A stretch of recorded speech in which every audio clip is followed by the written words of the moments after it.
இப்போது ஆச்சி ஜாம் ஒன்று வாங்கினால் இன்னொன்று ஃப்ரீ வழங்கும். மணிச் செய்திகள் இணைந்து வழங்குபவர்கள் அரசன் சோப், ரொம்ப ரொம்ப நல்ல சோப்.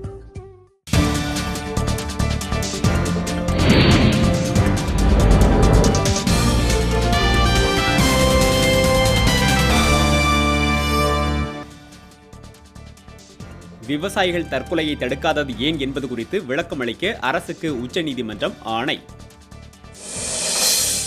பெண்களின் பாதுகாப்புக்கான 1000 கோடி ரூபாய் நிர்பயா நிதியை 3வது ஆண்டாக கிடப்பில் போட்டது நடுவண் அரசு.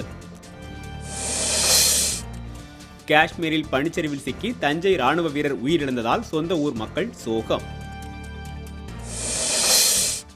மாணவர்கள் மீதான தடியடியில் நடுவண் அரசின் பங்கு அதிகம் இருப்பதாக இயக்குநர் கௌதமன் குற்றச்சாட்டு.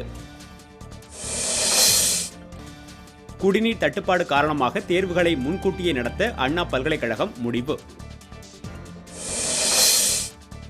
திருப்பூரில் பாஜக நிர்வாகி மர்மச்சாவு, பதற்றம் காரணமாக கடைகள் அடைப்பு. உத்தரப்பிரதேச தேர்தலுக்கு முன்பு நடுவண் நிதிநிலை அறிக்கை தாக்கல் செய்வதை எதிர்த்து பிரதமருக்கு அகிலேஷ் கடிதம்.